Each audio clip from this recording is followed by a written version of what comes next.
get things rolling a little bit. Cannot thank you all enough for showing up today.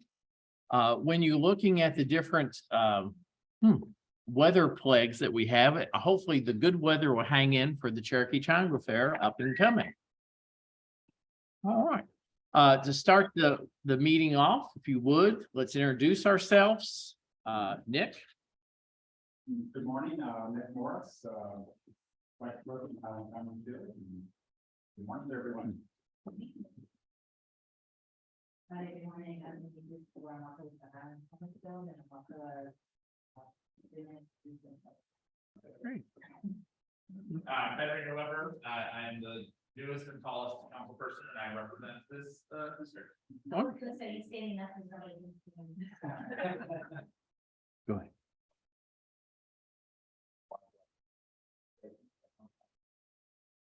Mark Abrams, I'm the board member. Good morning, everyone. Karen Finlinson with our community president, former board member. I call her Karen everywhere. I'm Christy Jarbo. I'm the senior economic development manager for small business for the city of Reno. Fresh and deep, director of planning. Great. Yep.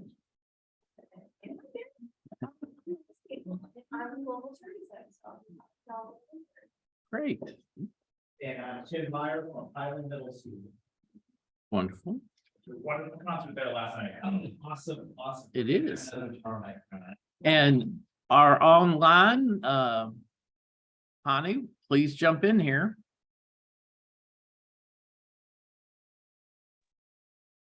Okay. You can do it. You're on. I'm on. Thank you. I'm Honey Goldman. I am the chair of the District 8 Advisory Board. And I'd like to remind everybody that number one, our meetings are at usually the last Monday of the month. Next one will be though on May 22nd. We are always open to the public and welcome your ideas and anything that can do to help make District 8 even more exciting than it is. And the other is to vote on May 16th on the Kentucky primary. And thank you very much. Wonderful. And Jasmine? Are you in there? Well, it's Jazz It Up to course. I don't know if she, how dare she? But it's very kind of her to join in. And Joni? Yes. Please introduce yourself to the crowd. I'm Joni Gooden. I am with Charlie DeVille. Wonderful. Thank you for being here today. Mm-hmm. And Damien? Hello, I'm Wayne. Lying, blah, blah, blah, blah. I've met quite a few. And wonderful. Thank you. All right. As custom be it, Ben, we'd like to hear a little updates of what you're up to. And since we have great suspicions you're up to a lot. Yes. Now we're gonna work. Oh, So one of these days I'm gonna get a little extender webcam. So thank you guys for being here. It's always fun and inspiring to see the people who care enough about their community to actually show up at things and try and make things better. Lots and lots of activity going on. I've been learning a lot about how the process works and really enjoying listening to folks, but you all and lots of the other very opinionated humans who interact with our office. So first off, just a quick infrastructure update. We inherited from Cassie the most phenomenal legislative aide. Her name is Betsy Foster. So she is deeply, deeply plugged into all of the city systems that are connected to sidewalks and parks and crosswalks and lights. And man, she knows the direct numbers of all of those people. So you have those issues, please contact our office. We are promising a 48-hour return, and we're going to start tracking that and putting up a dashboard. We're usually way faster than that, but we'll get back to you, let you know what the next steps are, and then we're setting up a system internally to follow up with you afterwards to make sure that this was resolved to your satisfaction. You're going to get to give us a rating. So that's just internally, that's what we're working on. A couple of things along the Bardstown Road corridor. Many of you have seen all of the, well, there's lots of paving stuff happening on the sidewalks as part of a long-term plan. We knocked down a whole set of steel sort of telephone pole looking things. And they did put cones on them, but shockingly, on certain nights of the week, those cones became footballs. And so just yesterday, we saw the state and city work crews out there smoothing those over. So we've actually had a couple of people trip, but they're working on it. So hopefully by the end of this week, time for some event that's happening here, it'll all be smoothed over. So that's the super practical stuff. We're meeting with Mike King, who manages all the long-term planning, to get us an update on the plans that are in the works right now that Cassie and in one case Brandon initiated. So we'll be able to report back on that. This week, the mayor is going to announce his budget. We have submitted our wish list. We will see which pieces of that are in the actual budget. And then let the horse trading begin. So I will keep you all posted on that. So yeah, that'll be the next update will have a lot more meat to it around what kind of investments we're going to be making, but fingers crossed, Douglas Community Center will be on that. That's very high on the list. And then there'll be some other initiatives. One of the big things that Hani might be able to speak to more is the work around short-term rentals. That's been a huge issue, particularly in residential zoned areas. We last night, 2 nights ago, Monday night, Monday night, had a meeting of the advisory council in which the director of planning, Emily Liu, came and presented their plan for changing the regulations around short-term rentals in ways that are very thoughtful. So first piece, they're going to increase the fines. First piece, they're going to increase the cost of registration for legal STR in order to get STRs to be within the city system. And they're going to use that money to pay for a full-time enforcement person. So there will be one. Yeah, exactly. That is a huge deal. And a software that will scrape all of the systems, find the ones that are not registered, and start finding them. Yeah, that's a good one. Then there's a whole series of things around that we're going to be working on in terms of getting one place where complaints can be registered, because the system for complaints is actually pretty good. If you get 2 verified complaints, then they revoke your registration, which we will now be able to catch. So I think there's some really good, thoughtful stuff happening. So we're going to be able to integrate the police system, not fully integrate, but do reports and make it work from a dorky technological perspective. Be able to say, okay, great. Wherever you called to report an issue, that's going to start. We'll have all that data for individual addresses, and then we'll be able to really go after bad behaviors, because that's really what we care about. We care about the bad actors. We don't care about people renting out their house over Derby, as long as they're reasonable about it. We're also working longer term about the frame that both the staff and the BOZA have for granting exemptions, and really being much more aggressive about the 600-foot rule for exceptions, and why do you need an exception, and how do we deal with the out-of-town buyers who are driving up property values to make things unaffordable and not necessarily being responsive. So lots of stuff in the works there. I'm happy to take questions later.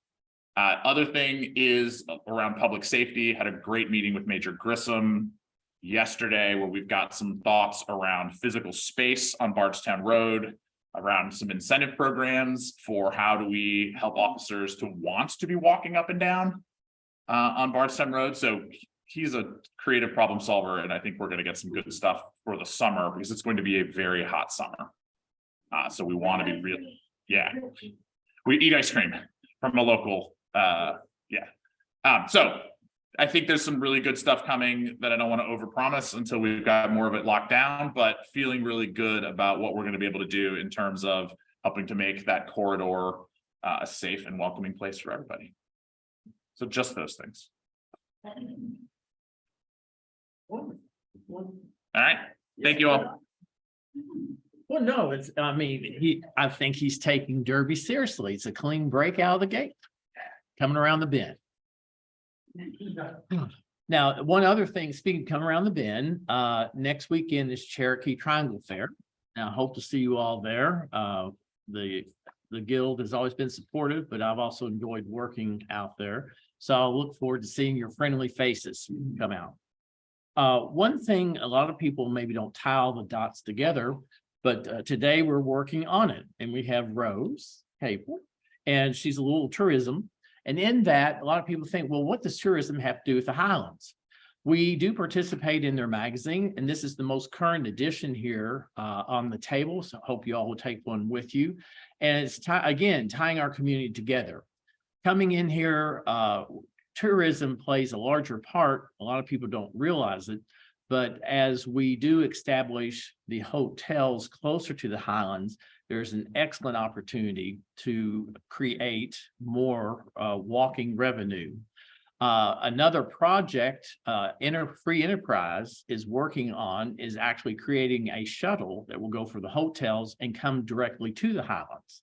And that's in the works, but that's something, again, people are starting to view this opportunity from different levels.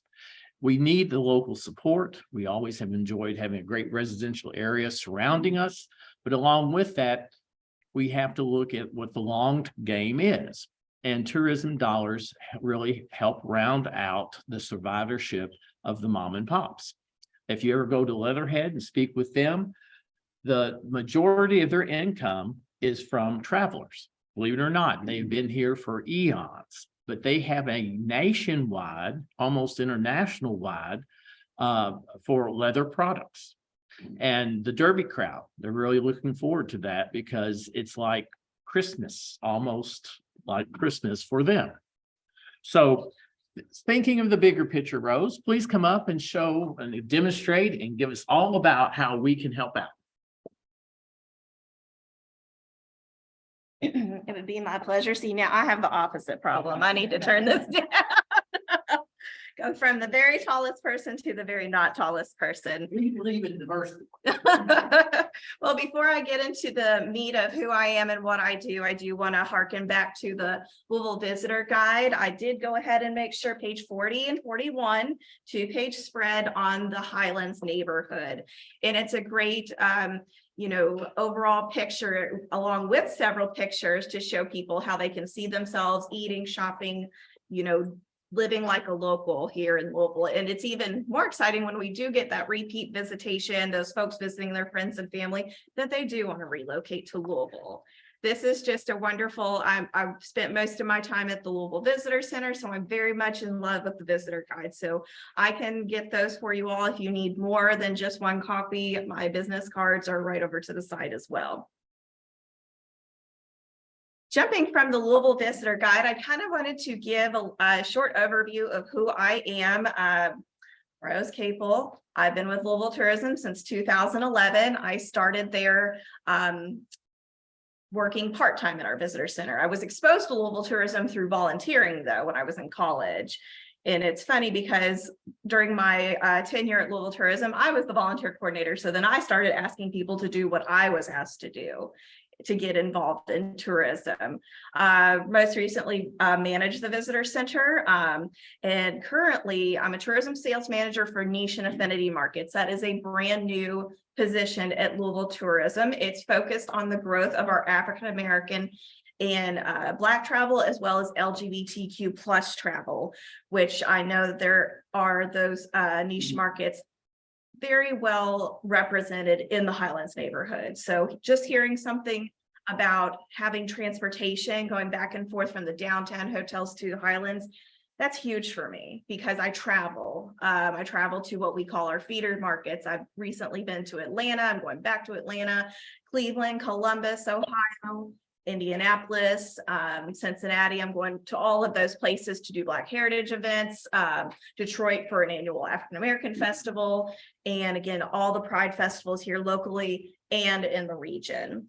So that's what I'm doing, and that's what my specialty is: visitor information services and promoting our partners to the wider view so people can see how easy it is to get to Louisville. We're within a day's drive of about 2/3 of the nation. We're constantly getting more direct flights. We just got our second direct flight from Boston. Very exciting. And we know that Boston, they have a great quality of living, which means they have that money to bring down here. Main projects that I do work on are going to be, it's funny because I'm trying to see you and I'm looking in the camera at the same time, and I know you can't see me over this camera.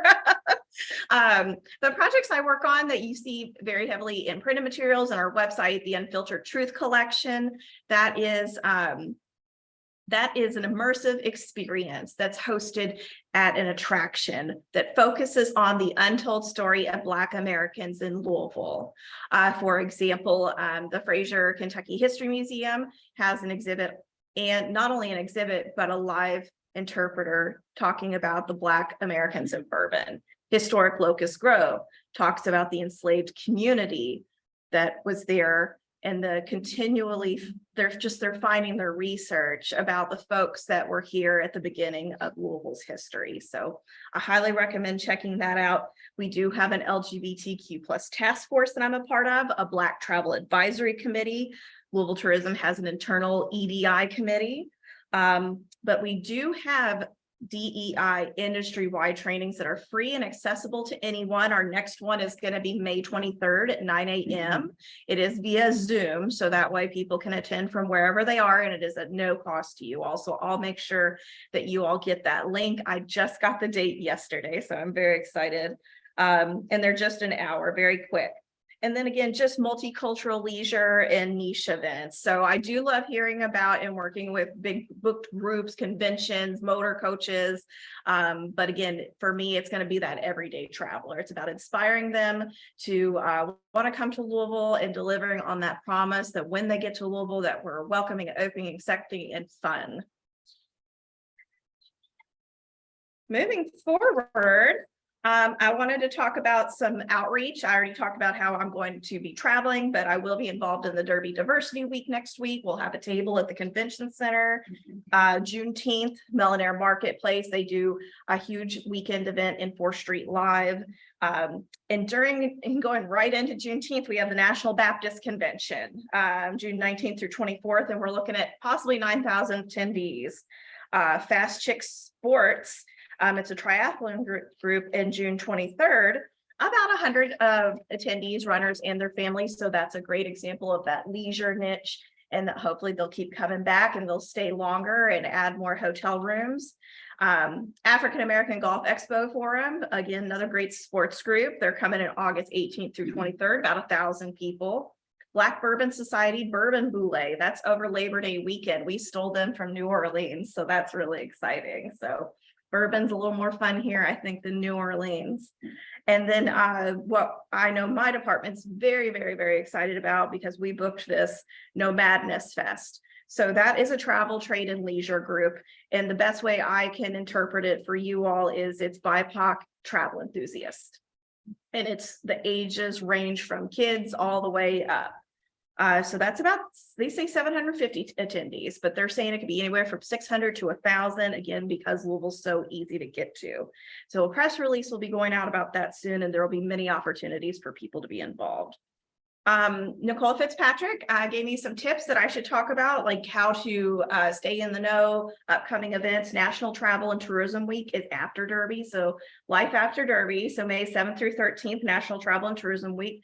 That is a great time for us to encourage our business partners, action partners, to reach out to the local. A great place to live is a great place to visit. So let's engage and activate our locals by inviting them into our business, by offering them something.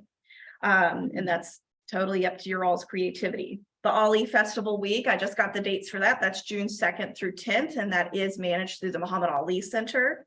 And then again, Pride and Juneteenth, week of June 17th through 19th. That's going to be my Super Bowl, I think, more than Derby. And then finally, just to wrap things up, we do have a calendar of events on our website.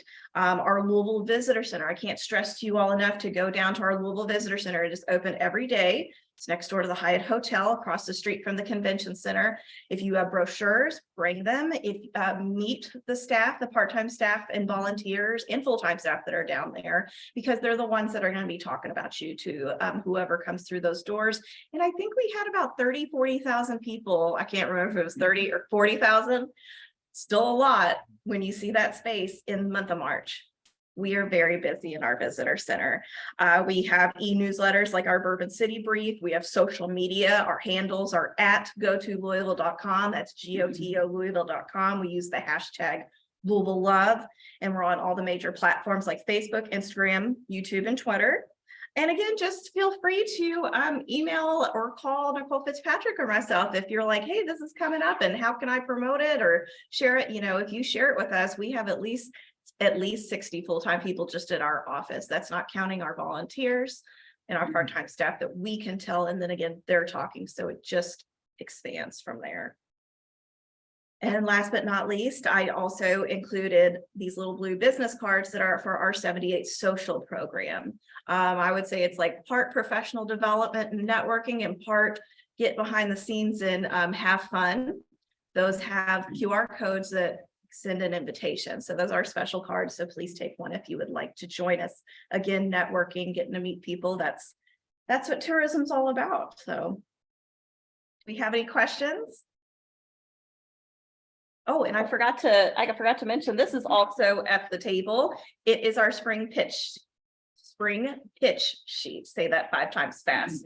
So it'll tell you everything that's going on, anniversaries that are coming up in 2023, new additions to Louisville's Whiskey Row. This comes from our marketing communications manager, Jordan Scora. I love taking this with me because again, so much of my expertise is on the attractions and what's fun to do. This has a little more business to it and kind of just reminds us of what we have to look forward to in the year.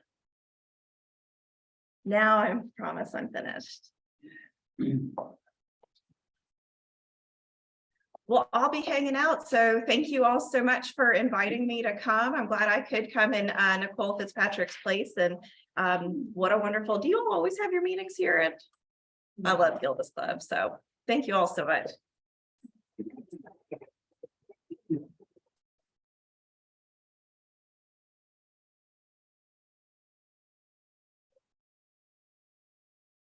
Cannot thank you enough for coming over here, Rose. The conceptually, I know it's getting people to think outside the box. And more, the ripple effect of the free service that they offer in the sense of special events and that you plug it into your networking. You know, in the Highlands, we use our constant contact and we, you know, many of our outreach does sort of stay within the designated area. They go bringing people in, and that's really the biggest difference about with the tourism is bringing new people outside the area for retail and commercial. Yes, keep it up. All right. Nick, do you not have some excitement today? Yes. And so much all excitement, of course, but one important thing that Rose forgot to mention was that she brought bourbon balls this morning. They're back on the back table there and very colorfully wrapped. So those are from Youths, I believe. They do contain nuts and burial Martin 100 proof bourbon. Yeah. Okay. So the real thing. Don't those people online if they're here? Good. As most of you know, the Highlands is a Bardstown Road overlay district. And that means anytime a property owner wants to make any material changes to that property, whether it be renovations or other types of improvements, they have to bring their plan before Metro Planning and Design. So they're seeking to get a permit so they get approval to do those do those changes, and they have to bring a complete set of plans and all the information that's necessary to make the decision. So there was recently two cases that were heard. First one is at 1369 Bardstown Road. That was a residence originally, of course, back in the day. And down through the years, it had been converted to a duplex. And then I think it sat vacant for a while, and it really deteriorated pretty badly. And it was recently purchased by a new owner. And once the owner got into it, they realized it was really in very bad shape. I mean, the foundation was very weak, much rotted wood. So it took a lot of renovation to bring it back to up to standard, so to speak. So the plan for that space is for it to become a short-term rental. So so that did again come before the Bardstown Road Overlay District Committee, and that was approved. So the owner has made substantial improvements to it, and it will upgrade it considerably and make it a good addition to Bardstown Road. So that was approved. The other case we heard was really kind of a conceptual design for approval from the committee. It wasn't an official request yet for a permit, but this is a property everyone is familiar with. It is the former Washerama laundromat. I'm washing my clothes back there in the days, I mean, 20, 30 years ago. The building itself is going to remain. There was an addition that was added to the back of it, and there was a side addition as well that was added. That was a retail space. Those have both been removed or in the process of being removed. But the main building, which is kind of just a straight shot building, will remain and be renovated. So that address is 1125. And then the parking lot, which is pretty substantial right next to it, is 1127. So these are kind of being handled as two separate cases. In other words, the owner will need to apply for two permits for those two pieces of property, 1125, 1127. So the former laundromat property, the 1125, will become a bar restaurant. And then this is kind of a novel concept. The 1127 property, which is the current parking lot, will become a game yard. So it'll include the typical games, Bashi and cornhole, and some other games that I don't think they can quite fit any pickleball in there, unfortunately. But so the owner again wanted to present that information to us. It's going to be called the Hensley Club. In fact, the property is actually owned by Dustin Hensley. So so he will come before the Broad Committee again and seek approval for his and it's going to include patios at the front of the current 1125 buildings with seating, and it'll also be a patio seating in front of the game yard property as well. So anyway, any questions from anyone? Just wanted to mention, sorry, I can't remember the address, old, and I don't have my notes. But, we're working with developers for a restaurant there. It used to be the skate shop. It is in the block. It's next to the new Dragon King's Daughter. So there's a shop and then there's a house. It is the 1500 block. And so it's near WT, and they are getting close. Big renovation, two-story restaurant. Okay. From a pizza place. Okay. Sounds interesting. Yeah. Okay. Any other questions? All right. Thank you very much.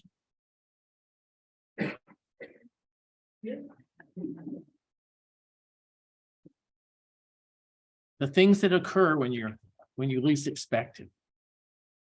All right. Well, I know that no one would ever tune in for a drawing. Well, before we go that far, Connie, can you clue in for me for a moment? Talk to me. I'm here. Yay. Do you have, we did have a District 8 meeting on Monday. It did focus upon the bed and breakfasts limit, short-term rental. Can you give us just a few words of overview about the directions and information that came from that meeting?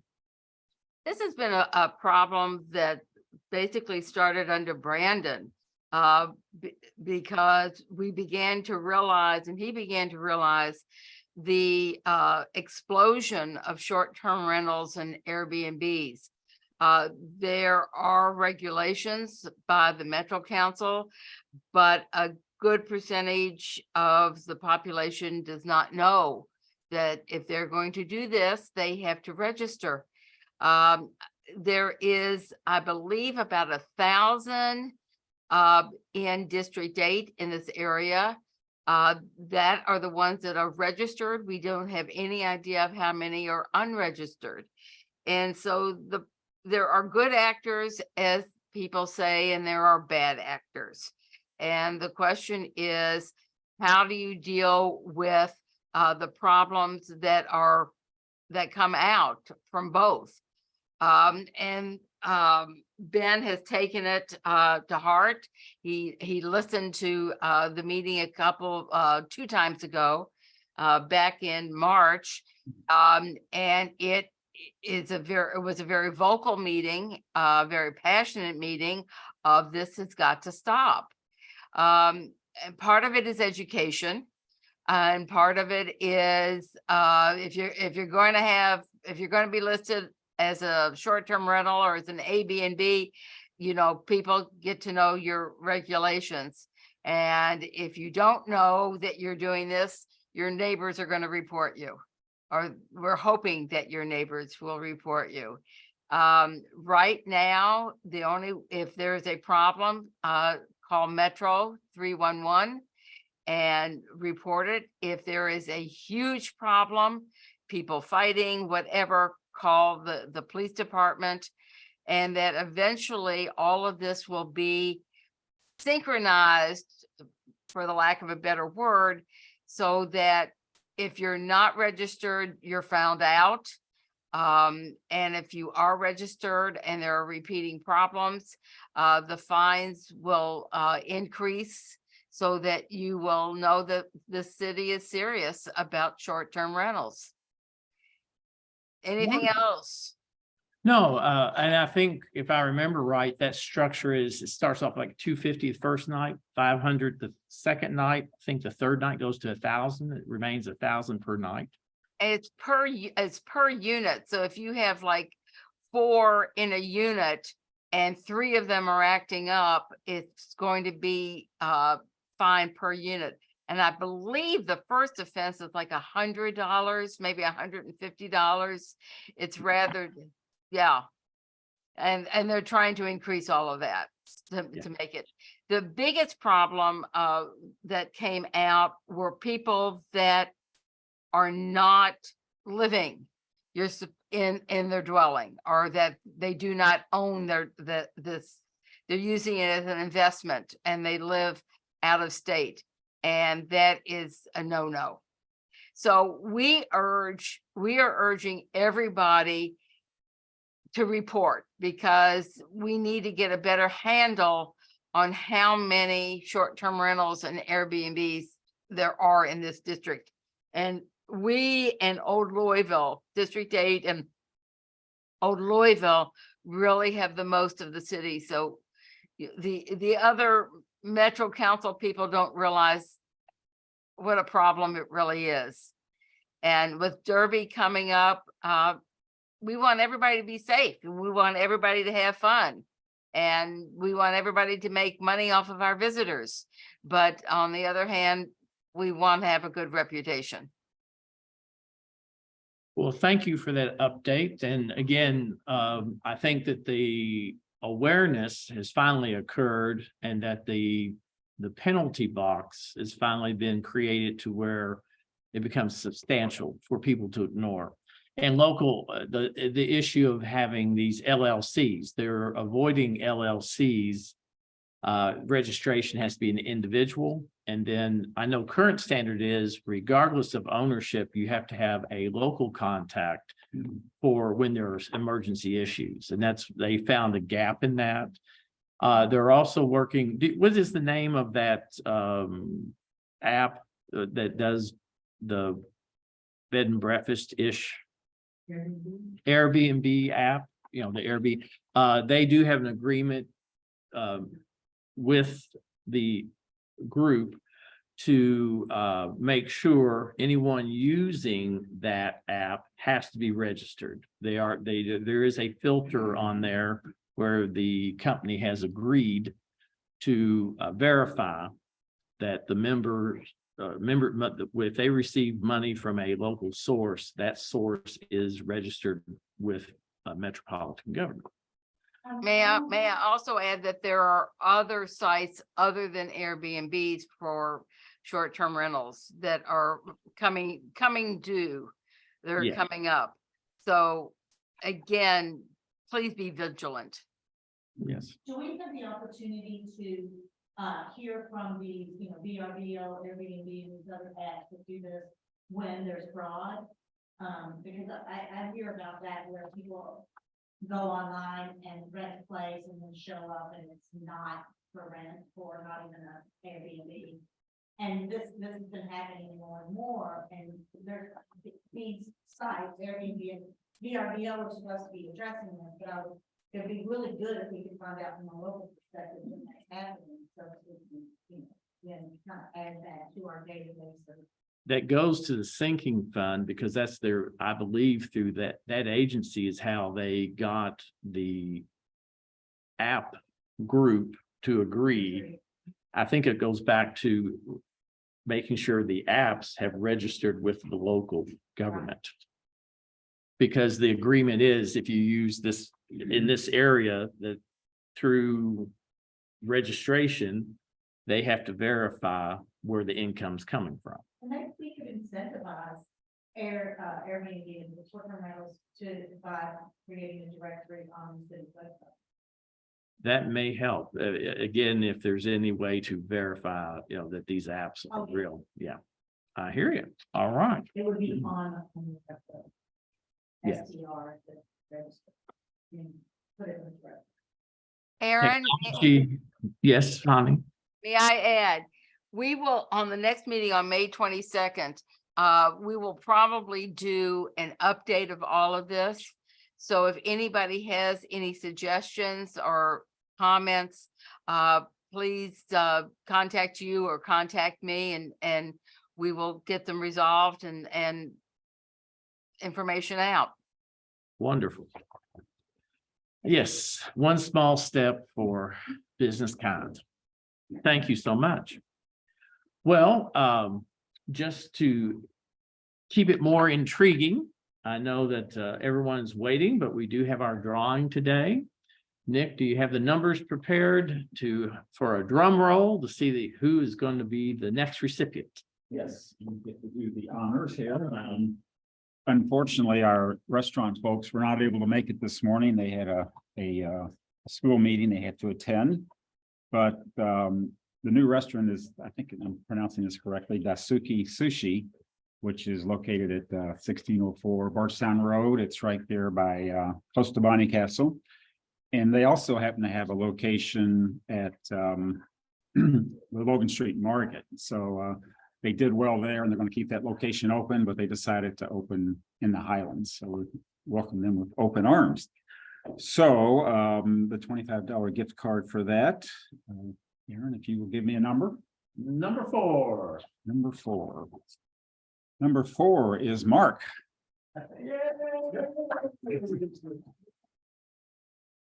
So enjoy. We'll get that to you, Mark. All right. We hit this exciting moment of life here. We're looking for shameless promotions. Anyone, even online, if you will, we will be happy to hear if you have some special coming up or a special event, opportunities to promote yourself. So is anyone in the crowd today that has something exciting they want to tell us about?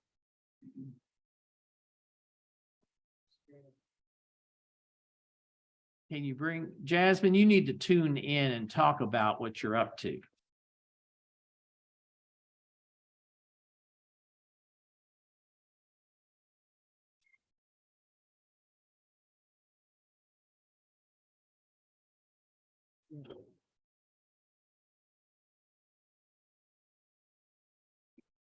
Is it up? Oh, let me- It's just a picture of her. She does. Yes. Like for openings, for balloons and. things like that. She's not talking. Jasmine, you need to talk. Just unmute your microphone, Jasmine, if you can hear us. Can you hear me? Yeah, we can hear Yes. you. Okay. I've been talking. Okay, good morning. How are you? Oh. I was gonna try to make it today, but I have a cold. It's okay. We'll take you Zoom. All right, well, I'm a balloon artist. I live here in the Highlands in Sherwood. Well, I do a lot of grand openings for new business and event decor, balloons, really. So if you guys ever need any balloon decor, let me know. I always give a neighborhood discount. You can go to my Instagram for photos of my work. I actually did the sushi place grand opening, and I did the grand opening for the new BEP last Saturday, the new tea house where Super Chefs used to be. Mhm. So if you guys need anything, let me know. Wonderful. I know I've seen you out and about. You did Convivos. Con and- huevos. Yes. Yeah, I did the grand opening. I also did the Frankfurt decoration for the Eastern parade. So yeah, let me know if you guys need any balloons. Can you give us your email address so we can log it in? Yes, it is Jazz, J as in zebra, at jazzitup.louisville.com. All right, that is Jazz It Up, no, all spaced together, or all together, Yes. and Louisville.com. Yes. All right. Well, always glad to see your work and always glad to hear from you. I keep Thank thinking, you. well, I know, I just think, what's the next opening? Is she going to be there? So anyway, Yeah, and what else do I have? No, I'm just have a lot of Derby and Cinco de Mayo coming up. wonderful. Uh, that's pretty much. I'm flying. I got a job in Tampa. I do also do work in Nashville and Tampa. So I'm flying to Tampa next week for a big Cinco de Mayo decor that I got hired for. So I'm always staying busy. How much notice do you need, Jasmine? Well, a good week. I mean, if I have the material, and I don't want to be like greedy and be like, oh, a rush fee. Unless I have to order the balloons and pay for a rush fee for the shipping, I will charge you. But I mean, a good week, but I can work in 2 days or something like that. Why? What do you guys need? All right. Well, keep up the good work, and we look forward to seeing more examples of what you're up to. All right. Thank you guys. Have a good day. You too. You too. Bye. Yes, Karen. Yeah. Good morning, everyone. Yeah, it's not a promotion, it's an ongoing product that we have called a microloan. And again, I'm with our community credit union. We have a microloan that's very attractive to small businesses. You can borrow up to $10,000, and when you pay it back as accrued, it's interest free. So it has a very low rate interest rate. So if anyone's interested in the product, please see me or stop by any one of my branches. Any of the branches, just let them know that you heard it from me. I appreciate it. Yeah. And when you have a 10,000 cap, but is there any designation of funds? Is it for anything or? Small business, we cannot run to restaurants, but any small, pretty much any small business. Okay. But as far as restriction on funds, Okay. It sounds like the bank is open for business. All right, great. Well, please stick around and network a little bit. Cannot thank you all for showing up, and especially online. Greatly appreciate the zooming in. If you have any other questions or something pops up after we sign off, please give me a call, 417-7610. Thank you all very much.